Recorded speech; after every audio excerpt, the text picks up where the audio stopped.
I mean, think about this for a second.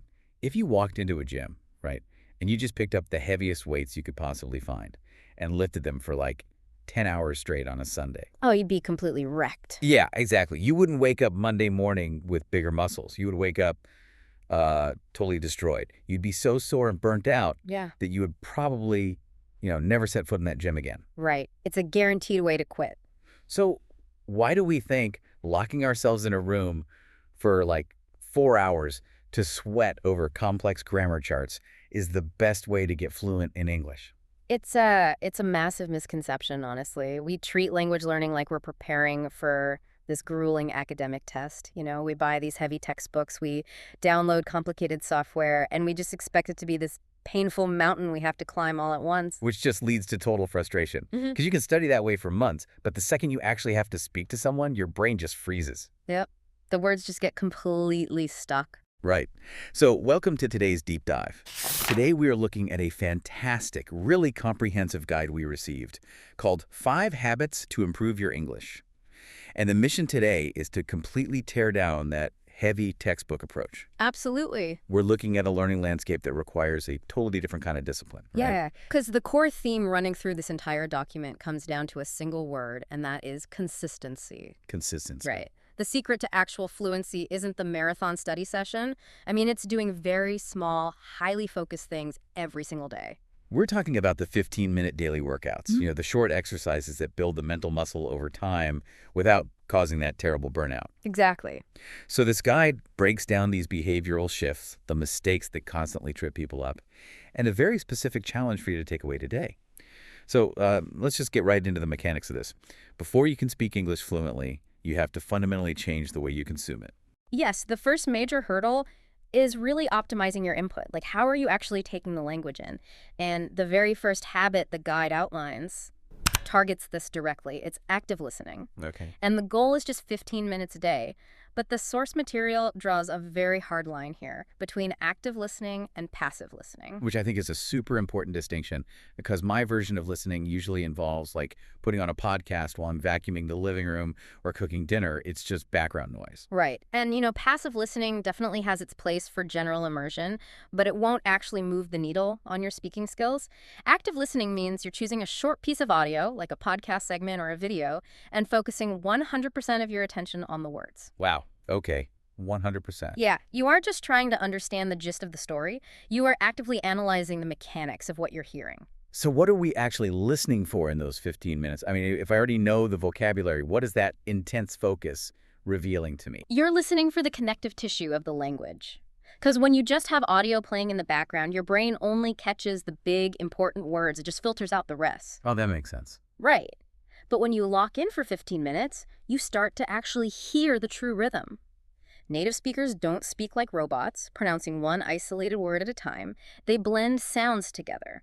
The end of one word kind of bleeds into the beginning of the next. Right, right. And understanding and hearing that natural rhythm is the foundational step to improving your own pronunciation. That makes a lot of sense. You're training your ear to catch the musicality of the language, not just the data. Exactly.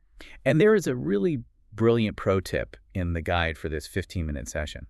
It suggests trying to repeat 1 or 2 sentences exactly how the speaker said them. Yes, mimicry. Like you want to match their pitch, match their speed. Basically, you become an echo. Mimicry is incredibly powerful. By trying to match the speaker perfectly, you're forcing your vocal cords to adopt that rhythm you just analyzed. You're bridging the gap between, hearing the natural flow and physically producing it. Okay, so active listening gets the ears tuned. But there's another type of input we consume every day, which is text. And that brings up the next behavioral shift in the guide. The daily goal here is to take any English book or news article and read just 1 page out loud every single day. Just 1 page. But the out loud part is totally non-negotiable. Honestly, I have to say, reading out loud feels a little bit childish to me. I get that. Like if I'm sitting on my couch reading a news article silently in my head and I understand all the vocabulary perfectly, why isn't that enough? Standing in my living room speaking words to an empty room just feels like a step backward. It is a totally valid reaction, and it's a very common point of resistance. But the guide makes a distinction here that I think completely changes the perspective on this. It states that reading in your head is for information. Reading aloud is for exercise. Wow. Okay, let's pause on that. Information versus exercise. Break down what's actually happening in the brain there. Well, when you read silently, your brain is incredibly efficient. It actually skips over a ton of words. Oh, really? Yeah, it just scans the page, grabs the key nouns and verbs, and constructs the meaning. It's taking shortcuts. But when you force yourself to read out loud, you eliminate the brain's ability to take those shortcuts. You are suddenly forcing a physical connection between your eyes, your brain, and your voice. Because you physically cannot skip anything. You have to pronounce the and, the tricky verb endings. Precisely. It's a completely different cognitive process. You're taking the vocabulary you understand visually and forcing your facial muscles to produce the corresponding sounds. And that physical connection is what actually builds speaking fluency over time. So it literally is a physical workout for your facial muscles. Yeah, Silently is for information. Out loud is for exercise. I love that. So, okay, we've optimized how we hear the language and how we read the language. We're getting the physical mechanisms engaged. But even if you can pronounce the words perfectly, there is still this massive bottleneck that ruins conversations, the internal lag time. Ah, yes, the dreaded translation pause. Exactly. Even if my pronunciation is great, if I freeze in a coffee shop because my brain is taking 5 seconds to build a sentence, the conversation just falls apart. So how do we fix that internal lag? So that requires a fundamental mental shift, which is the next major focus of the guide. The habit is learning to think in English. Right. The ultimate goal is to completely stop translating from your native language in your head, because that process simply takes way too much time. It's like using a slow middleman in a business deal. Imagine you want to buy a car from me, but we aren't allowed to speak directly. Okay. Every single question you have and every answer I give has to go through a middleman who painstakingly rewrites the message before passing it along. The negotiation is going to take all day. It's exacto. In your brain, your native language is that slow middleman. You hear an English question, pass it to the middleman to translate, figure out your answer in your native language, and pass it back to be translated into English. It's exhausting. It's twice the mental labor for a single sentence, and the way you fire that middleman is by rewiring how you store vocabulary. Usually we keep all our words in a native language filing cabinet. Yeah, that makes sense. The guide explains that you have to start building a parallel English filing cabinet that links directly to the real world, completely bypassing the translation center. And the practical application for this is brilliantly simple. The guide says you should just start narrating your simple everyday actions to yourself. Yes. When you're walking out of your house, you literally think the thought, I'm opening the door, or I need to find my keys. You can do it with static objects, too. Sitting at your desk, you just look around and mentally label things in English. Lamp, window, phone. It sounds almost too basic. But you are essentially training your brain to see a physical object, like a door, and pull the English word for it instantly, without having to consult your native language first. You're building direct pathways. It's building instant mental reflexes. Yeah. Now, to truly lock in all of that internal processing, the guide pairs this daytime narration with an evening habit. Oh, the 3-sentence journal. Yes. This feels like the perfect way to close out the day. It really is. Every single night, before you go to sleep, you write down 3 simple sentences about what happened during your day. Not an entire page, not a deep diary entry, just 3 simple sentences. Why only 3? And why is writing them down so important if our goal is to improve speaking?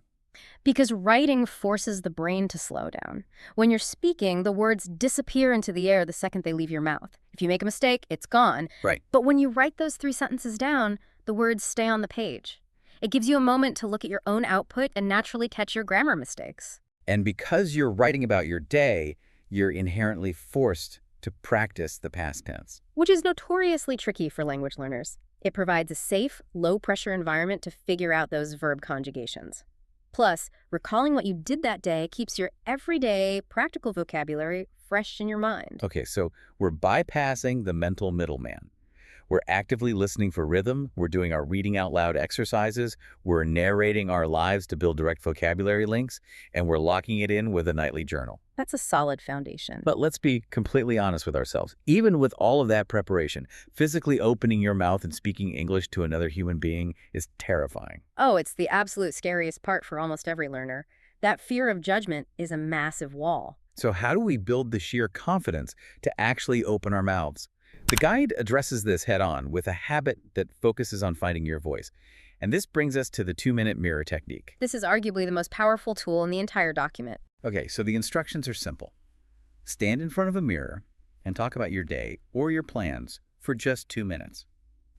Now, I will admit, standing in my bathroom and talking to my own reflection feels like a recipe for feeling completely ridiculous. Yeah. Am I just doing exposure therapy for embarrassment here?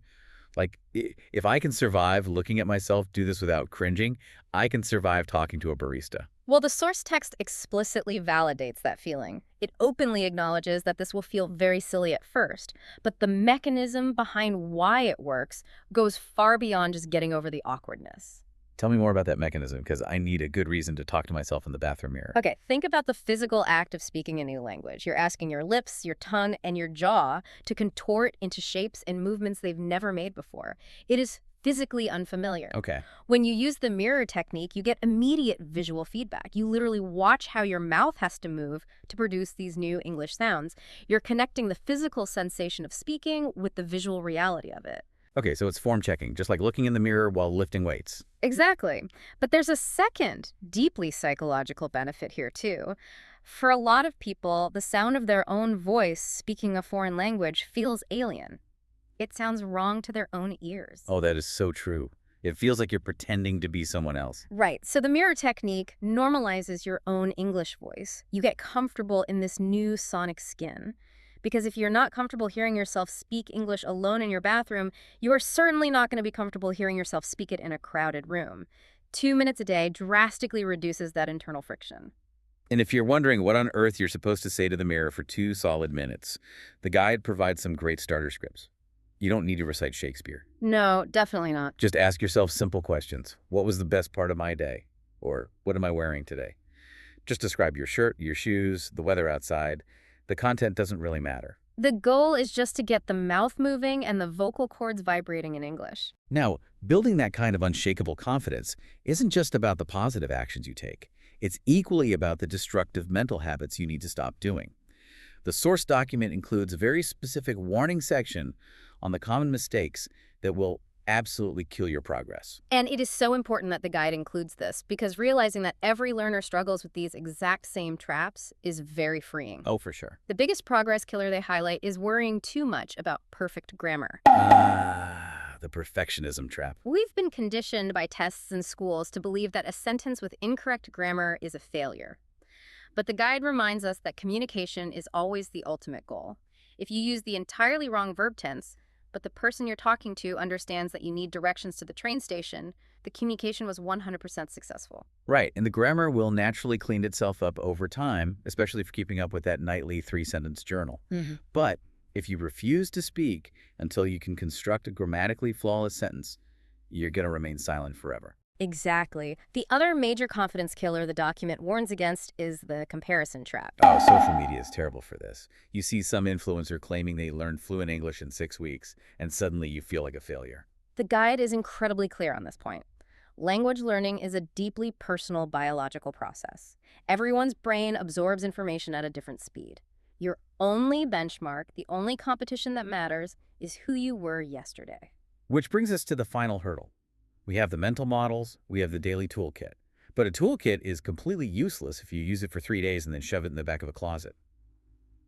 Let's talk about sustaining the routine. What is the mindset required to actually make these habits stick for the long haul? Well, sustaining the routine requires a fundamental shift in how you view your brain. The document stresses that you must treat your brain exactly like a physical muscle. It requires consistent, regular exercise to stay strong and grow. And the most vital part of that mindset is accepting that even 5 minutes of practice is infinitely better than 0 minutes. That is the secret to consistency. There will be days when you're exhausted or you had a terrible day at work, and the idea of doing all of these habits feels impossible. Yeah, we all have those days. On those days, don't abandon the routine entirely. Just do 2 minutes in the mirror. Or just write your 3 sentences before your head hits the pillow. Keep the momentum alive, even if it's just a tiny spark. Something is always better than nothing. And speaking of treating the brain like a muscle, there's a crucial mistake regarding vocabulary that we have to avoid if we want to prevent burnout. Do not try to learn too many words at once. It is such a classic pitfall. People get a sudden burst of motivation, they download a massive list, and they try to memorize 50 new words in a single afternoon. And their brain just rejects it. By Tuesday, 38 of those words are gone. Because you overloaded the system. The guide suggests a much more sustainable, realistic path. Focus on learning just 5 new words a day. Just 5. That feels so manageable. It takes away all the pressure. But think about the math on that. 5 words a day might feel slow, but over the course of a year, that is over 1,800 new words permanently planted in your vocabulary.